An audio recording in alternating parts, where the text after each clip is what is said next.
आइए, समों का स्वागतम है।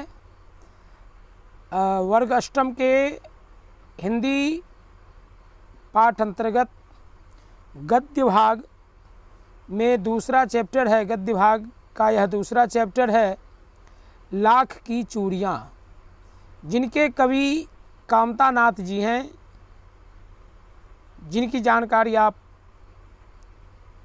गूगल पर सर्च कर लेंगे और नहीं तो हमें मैसेज करेंगे, हम इनकी ढेर सारी जानकारियाँ आप तक उपलब्ध कराएंगे। आइए इस चैप्टर की ओर हम लोग बढ़ते हैं। सबों को एक बार पुनः शुक्रिया। मैं अश्विनी कुमार, और आइए हम लोग साथ मिलकर पढ़ते हैं। यह द्वितीय पाठ वर्ग अष्टम के हिंदी पुस्तक वसंत के अंतर्गत जो दिया गया है। लाख को हम लोग यहाँ लाह समझें। जैसे माँ बहन लोग लहठी पहनती है ना, तो लाख से लाह का घर, लाख को लाह भी बोला जाता है। जब पांडव को वनवास हुआ था तो लाह के एक बार कौरवों ने पांडव को लाह के घर में भेज दिया था और चुपके से आग लगा दिया था ताकि वो जल जाए। तो लाख को हम लोग यहाँ लाह भी पढ़ सकते हैं, जिसको हम लोग सामान्य भाषा में लहठी बोलते हैं। उसकी बनी हुई चूड़ियाँ। पूर्व में दादी माँ लोग से आप पूछेंगे, या दादी की दादी अगर होंगी या पुराने लोग जो होंगे आप पूछेंगे, तो लाख की चूड़ियाँ उस समय आपके समय लाख की चूड़ियों का कैसा चलन था, तो वो बताएंगे कि शुभ अवसरों पर या किसी भी उत्सवों में लाख की ही चूड़ियाँ लोग पहनते थे। इतने कांच की चूड़ियाँ भी थी, लेकिन लाह को प्राथमिकता दी जाती थी और आज भी दी जा रही हैं। आइए हम लोग कहानी की ओर चलते हैं। सारे गांव में बदलू मुझे सबसे अच्छा आदमी लगता था। कवि कह रहे हैं कि सारे गांव में बदलू के सिवा मुझे अच्छा और कोई नहीं लगता था, क्योंकि वह मुझे सुंदर सुंदर लाख की गोलियां बना कर देता था। मुझे अपने मामा के गांव जाने का सबसे बड़ा चाव यही था। जब मैं वहां से लौटता तो मेरे पास ढेर सारी गोलियां होती, रंग बिरंगी गोलियां, जो किसी भी बच्चे का मन मोह ले। कभी कह रहे हैं कि मैं मामा का घर इसलिए जाता था क्योंकि वहाँ पर कौन थे? बदलू थे, जो हमें लाख की विविध रंग की गोलियां देते थे। और ये गोलियां जब मेरे पास आता था और जब कोई बच्चा देखता था तो उनका भी मन मोह जाता था। वैसे तो मेरे मामा का गांव होने के कारण मुझे बदलू को बदलू मामा कहना चाहिए था, परंतु मैं उसे बदलू मामा कहना चाहिए था, परंतु मैं उसे बदलू मामा न कहकर बदलू काका कहता था। मामा का घर था, वो उस उम्र के थे, अतः वो मेरे मामा हो सकते थे। लेकिन मैं उसे मामा न कहकर बदलू काका कहता था, जैसा कि गांव के सभी बच्चे उसे कहा करते थे। बदलू का मकान कुछ ऊंचे पर बना था। मकान के सामने बड़ा सा सहन था, जिसमें एक पुराना नीम का वृक्ष लगा था। उसी के नीचे बैठकर बदलू अपना काम किया करता था। नीम के वृक्ष में क्या लगल था? एक सहन था, और उसी के नीचे बदलू जो है काम करता था अपना। बगल में भट्ठी दहकती रहती थी। दहकती मतलब जलती रहती थी, जिसमें वह लाख को पिघलाता था, यानी लाह को पिघलाता था। सामने एक लकड़ी की चौखट पड़ी रहती थी, जिस पर लाख के मुलायम होने पर वह उसे सलाख के समान पतला करके चूड़ी का आकार देता।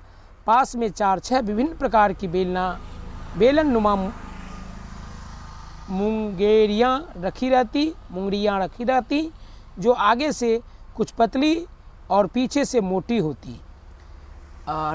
लाख की चूड़ियाँ का आकार देखकर वह उन्हें मुंगेरियों पर चढ़ाकर गोल और चिकना बनाता। तब एक एक करके पूरे हाथ की चूड़ियाँ बना चुकने के पश्चात वह उस पर रंग करता। एक काठ की मुंगेरियाँ बनी रहती थी, जो आगे से पतला और जो पीछे जाता था तो वह मोटा रहता था। उसी पर वह लाख को रगड़ कर पतला करता, गोल आकार देता और पूरे एक हाथ की चूड़ियाँ बना लेने के बाद फिर उसकी रंगाई किया करता था। बदलू यह कार्य सदा एक ही मचिए पर बैठ कर किया करता था, जो बहुत ही पुरानी थी। बगल में ही उनका हुक्का रखा रहता था, जिसे बीच बीच में ना मन लगने पर वह पी लेता था। हुक्का एक प्रकार का, उस समय पुराने ज़माने के लोग नशा जो करते थे तो उसमें हुक्का लोग पीते थे। गांव में मेरा दोपहर का समय अधिकतर बदलू काका के पास बीतता। वह मुझे लला कहा करता था। मेरे पहुंचते ही मेरे लिए एक मछिया मंगा देता। मैं घंटों बैठे बैठे इस प्रकार चूड़ियाँ बनाते देखता रहता। लगभग रोज़ वह 4-6 जोड़े चूड़ियाँ बनाता। पूरा बना लेने पर वह उसे बेलन पर चढ़ाकर कुछ क्षण चुपचाप देखता रहता, मानो वह बेलन न होकर किसी नववधू की कलाई देख रहा हो। चूड़ियों को बनाकर उसे निहारता, ताकि वह यह देखना चाह रहा था इसके आकार कैसे बने, इसमें कोई खामियां तो नहीं रह गई, कि हाथों पर कैसी शोभायमान बनेंगी। इन सब चीज़ों से उन्हें बनाने के बाद वह उसे परखता और फिर उसका वह फिनिशिंग करता था। बदलू मनिहार था। चूड़ियाँ बनाना उसका मनिहार मतलब जो चूड़ी का काम करता है, मनिहारी का काम करता है, उसी को मनिहार कहा जाता था। चूड़ियाँ बनाता उसका पैतृक पेशा था। पैतृक पेशा का मतलब आप लोग यहाँ समझिए, इसी पेशा को उनके पिताजी भी करते थे और बदलू ने भी किया। वास्तव में वह बहुत ही सुंदर चूड़ियाँ बनाता था। उनकी बनाई हुई चूड़ियों की खपत भी बहुत थी। उस गांव में तो सभी स्त्रियाँ उनकी बनाई चूड़ियाँ पहनती थी। आसपास के गांव के लोग भी उनसे चूड़ियाँ ले जाते थे, परंतु वह कभी भी चूड़ियों को पैसा से नहीं बेचता। उसका अभी तक वस्तु विनिमय का तरीका था। लोग अनाज के बदले उसे चूड़ियाँ ले जाते थे। यहाँ मैं आपको समझा दूँ वस्तु विनिमय क्या है। वस्तु विनिमय आप आगे बढ़िएगा, 9 में आइएगा तो इकोनॉमिक्स के अंतर्गत आप पढ़िएगा, या आपने पढ़ा भी होगा 8 में कहीं। तो उसको कहते हैं, जब मुद्रा नहीं चलन में थी, मनी जब नहीं थी, तो आर्थिक गतिविधियों को सुचारू रूप रखने के लिए लोग गेहूं, अगर आपके पास गेहूं है और आपको दाल चाहिए तो आप किसी के घर में गेहूं दे आते थे और उसके घर में दाल होता था तो आप दाल ले लेते थे। आपको जूता चाहिए था तो किसी को आप गेहूं दे देते, चावल दे देते थे, उसके बदले मोची आपको जूता दे देता था। दर्जी से आप कपड़े सिलाते थे, दर्जी को आप गेहूं, चावल, मटर, अनाज के कुछ चीज़ें आप दे देते, उसके बदले वह आपका काम करता। एक वस्तु के बदले दूसरा वस्तु को प्राप्त करना या लेना देना। जिस समय मुद्रा का चलन नहीं था उस समय यह व्यवस्था थी। इसी को वस्तु विनिमय प्रणाली कहते हैं। आज भी आप देखेंगे, जो कुछ आपके यहाँ मान लिया जाए कोई ठाकुर जी हैं जो आपके यहाँ हजामत बनाने आते हैं, अभी भी वो पूरे साल का 5 मन, 2 मन, 4 मन, जैसा जिनसे बात होती है वो देते हैं, पैसा नहीं लेते हैं। और प्रत्येक रविवार, शुक्रवार 2 दिन सप्ताह में आकर वो उस घर में पूछते हैं, क्या इस घर में किसी को बाल कटाना है, कुछ करना है। इसी प्रकार आज भी कहीं ना कहीं गांव में यह व्यवस्था है। वह पैसा नहीं लेता, वस्तु के बदले वह काम करता है। आगे चले हम लोग। मैंने कभी भी उनसे किसी को झगड़ते नहीं देखा। कहा बदलू कभी किसी से झगड़ा नहीं करता। हाँ, शादी विवाह के अवसरों पर वह अवश्य जीत पकड़ जाता। जीवन भर चाहे कोई उसे मुफ्त चूड़ियाँ ले ले, परंतु विवाह के अवसर पर वह सारी कसर निकाल लेता।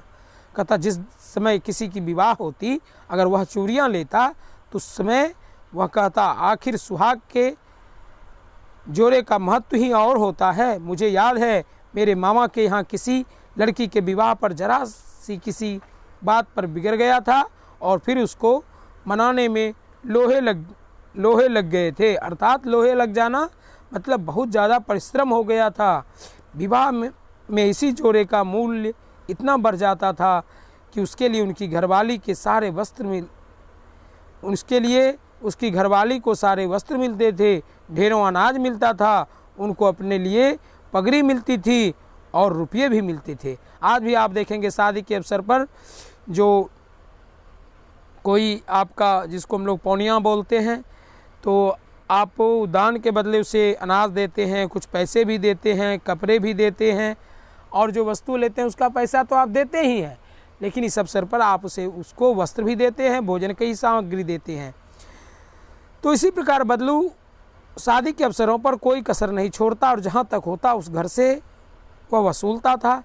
यदि संसार में बदलू को किसी बात की चिढ़ होती, अगर किसी बात से बदलू चिढ़ता था तो वह था कांच की चूड़ियों से। यदि किसी की स्त्री के हाथों में उसे कांच की चूड़ियाँ दिख जाती तो वह अंदर ही अंदर कुढ़ जाता और कभी कभी तो 2-4 बातें भी सुना देता।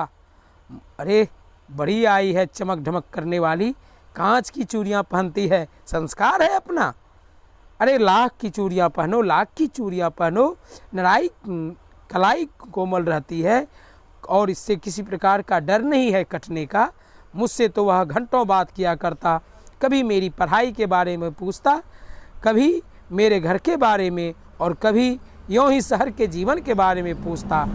एक कामगार आदमी, यहाँ पर गौर करें, एक कामगार आदमी है, सबसे पहले उस बच्चे से पढ़ाई के बारे में पूछता है, फिर उसके घर के बारे में सबकी खैरियत लेता है, फिर शहर के जीवन के बारे में जानकारी लेता है। अर्थात वह अपने काम के साथ अन्य चीज़ों का भी ध्यान रख रहा है।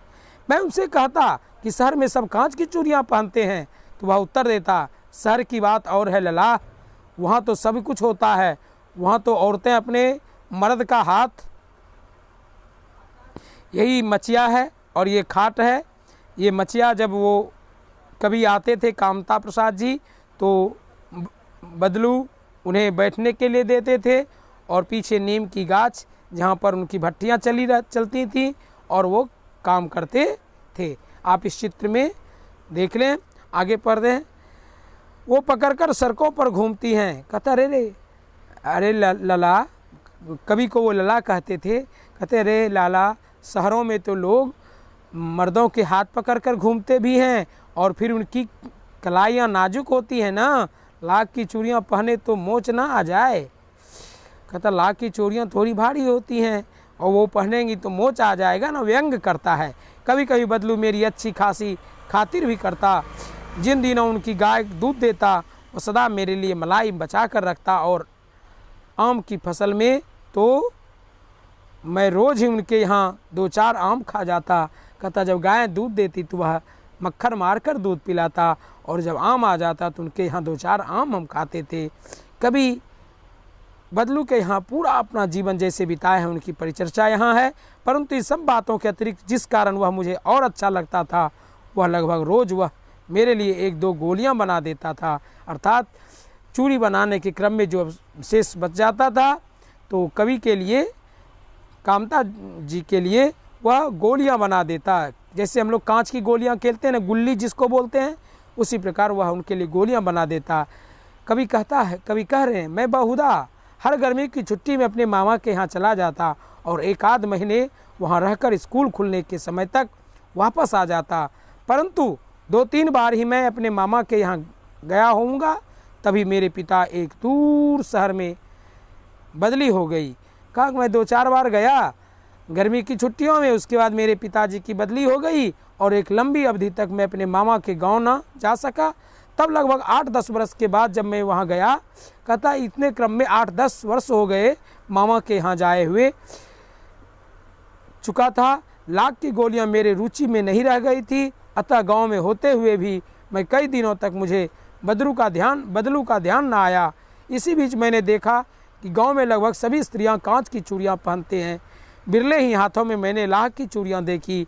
अर्थात चलन बदल चुका था, क्योंकि 8-10 वर्ष गुजर चुके थे, कवि कह रहे हैं। तब एक दिन सहसा मुझे बदलू का ध्यान आया। बात यह हुई कि बरसात में मेरे मामा की छोटी लड़की आंगन में फिसल कर गिर गई और उनके हाथ में कांच की चूड़ियां टूटकर कलाई में घुस गई और खून बहने लगा। मेरे मामा उस समय घर पर ना थे, मुझे ही उनकी मरहम पट्टी करनी पड़ी। तभी सहसा मुझे बदलू का ध्यान आया और मैंने सोचा आज भी जब लोगों को समस्या किसी चीज़ों से होती है तभी उन्हें पुरानी चीज़ें या परंपरागत चीज़ें याद आती हैं।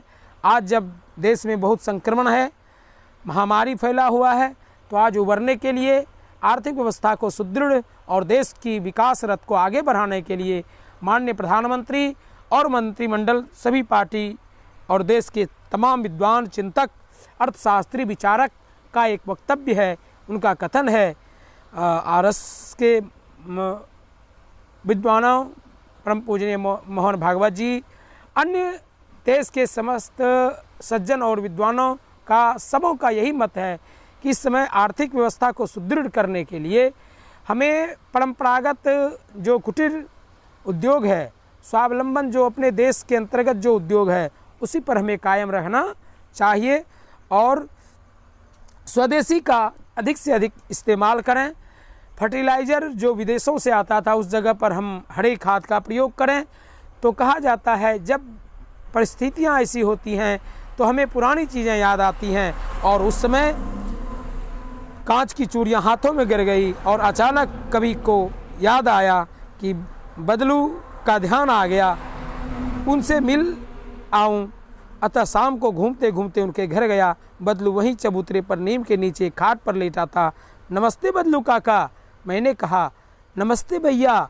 उसने मेरी नमस्ते का उत्तर नमस्ते से दिया और उठकर खाट पर बैठ गया, परंतु उसने मुझे पहचाना नहीं और देर तक मेरी ओर निहारता रहा। निहारता मतलब देखता रहा। मैं हूँ जनार्दन काका, आपके पास से गोलियां बनाकर ले जाता था। मैं हूँ जनार्दन काका, आपके पास से गोलियां बनवा कर ले जाता था। मैंने अपना परिचय दिया। बदलू फिर चुप रहा, मानो वह स्मृति पटल पर अतीत के चित्र रहा हो, और वह तब तक बोल पड़ा, आओ आओ लाला, बैठो, बहुत दिन बाद आए। हाँ, इधर आना ही नहीं हो सका काका, मैंने चारपाई पर बैठते हुए उत्तर दिया। कुछ देर फिर शांति रही। मैंने इधर उधर दृष्टि दौड़ाई तो मुझे उनकी मचिया भी नजर आई। ना मचिया नजर आई, ना भट्टी। आजकल काम नहीं करते काका? मैंने पूछा। नहीं लाला, काम तो कई साल बंद है। मेरी बनाई हुई चूड़ियाँ कोई पूछे तब तो गांव में कांच का प्रचार होगा। बहुत कुछ देर चुप रहा, फिर बोला, मशीन युग है ना लाला, आजकल सब काम मशीन से होता है। खेत भी मशीन जोतते हैं। फिर जो सुंदरता कांच की चूड़ियों में होती लाख में कहाँ संभव है। लेकिन कांच बड़ा खतरनाक होता है, बड़ी जल्दी टूट जाता है। मैंने कहा, नाजुक तो फिर होता ही है लाला। कहते कहते उसे खांसी आ गई और वह देर तक खांसता रहा। मुझे लगा उसे दम्मा है। अस्थमा के साथ साथ, दम्मा की बीमारी को अस्थमा भी बोलते हैं, अस्थमा के साथ साथ उनका शरीर ढल चुका था। वह शरीर दुबले हो चुके थे, वह कमज़ोर हो चुका था। उनके हाथ और माथे पर नसें उभर आई थी। जाने कैसे उसने मेरी शंका भांप ली और बोला, दमा नहीं मुझे, फसली खांसी है, यही महीने 2 महीने से आ रही है, 10-15 दिन में ठीक हो जाएगी। मैं चुप रहा। मुझे लगा उसके अंदर कोई बहुत बड़ी व्यथा छिपी है। मैं देर तक सोचता रहा, इस मशीन युग ने कितने हाथ काट दिए। कुछ देर फिर शांति रही जो मुझे अच्छी नहीं लगी। आम की फसल अब कैसी है काका? कुछ देर पश्चात मैंने बात का विषय बदलते हुए पूछा। सोचा कि विषय को बदल दें तो थोड़ा सा उनका भी मन बहल जाए। अच्छी है लाला, बहुत अच्छी है, उसने लहक कर उत्तर दिया और अंदर अपनी बेटी को आवाज़ दी, अरे रज्जो, लाला के लिए आम ले आ। फिर मेरी ओर मुखातिब होकर बोला, माफ़ करना लाला, तुम्हें आम खिलाना भूल गया था। नहीं नहीं काका, आम तो इस साल बहुत खाए। वाह, बिना आम खिलाए कैसे जाने दूंगा तुमको। मैं चुप हो गया। मुझे वे दिन याद हैं जब वह मेरे लिए मलाई बचा कर रखता था। गाय तो अच्छी है ना काका? मैंने पूछा। गाय कहाँ है लाला? 2 साल बेच दिया, कहाँ से खिलाता। इतने में रज्जो, उनकी बेटी, अंदर से एक डलिया में ढेर सारा आम लाती है। और यह तो बहुत है काका, इतने कहाँ खा पाऊँगा। मैंने कहा, वाह वाह, हंस पड़ा, शहरी ठहरे ना, मैं तुम्हारी उम्र का था ना तो इससे 4 आम मैं खा जाता था। आप लोगों की बात और है। मैंने उत्तर दिया।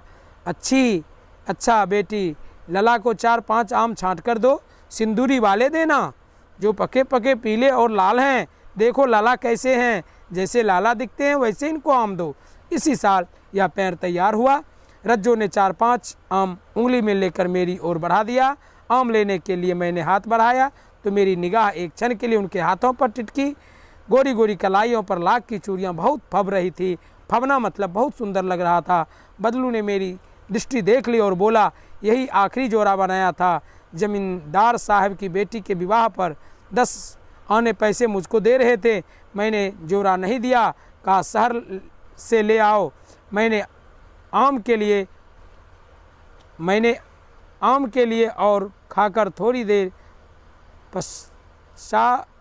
पश्चात चला गया। मैं आम खाकर कभी थोड़ी देर के बाद चला जाता है।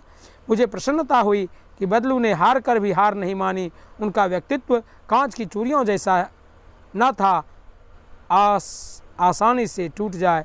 कहने का मतलब कामता प्रसाद जी कहते हैं बदलू का चरित्र कांच की चूड़ियों के समान नहीं था कि वह टूट जाता। अंत तक, जीवन के अंत तक उन्होंने किसी के सामने वह झुका नहीं और अपने कर्म पथ पर वह रुका नहीं। कहने का मतलब इस पूरी कहानी में यही सार है कि पौराणिक ज़माने में हम लोग लाख की चूड़ियाँ पहनते थे, वैसे वर्तमान युग में समय बदलने के साथ सभी चीज़ों में बदलाव आ रहे हैं। हाँ, यहाँ ध्यान ये रखनी है कि समय बदलने के साथ हमें बदले हुए चीज़ों का उपयोग करना है, लेकिन ध्यान ये रखना है कि वो बदले हुए चीज़ हमारे लिए कितने उपयोगी हैं। अगर हमारे लिए उपयोगी हैं तो उन्हें निरंतर प्रयोग में लाना है। अगर हमारे लिए, हमारे शरीर के लिए, हमारी अन्य व्यवस्था के लिए अहितकारक है तो उन्हें त्यागने में ही भलाई है। धन्यवाद। अब इस पाठ के अंतर्गत जो समस्या है आप मुझे मैसेज करेंगे या मेरे व्हाट्सएप नंबर पर भेजेंगे और इसे मनोयोग से सुनेंगे। जो कठिन शब्द आपको समझ में नहीं आई होगी आप उसे पूछें, मैं उस समस्या मैसेज करके पूछें, मैं उस समस्या का समाधान आपको करा दूंगा। और ज़्यादा से ज़्यादा इसे मनोयोग से इसे पढ़ें और ज़्यादा से ज़्यादा इसे लाइक करें और जो खामियां रही उसे भी अवगत कराएंगे ताकि अगले पाठ में हम और बेहतर ढंग से आपके लिए इस पाठ को लेकर या अगले पाठ को लेकर आएँ। इसी के साथ सबों को पुनः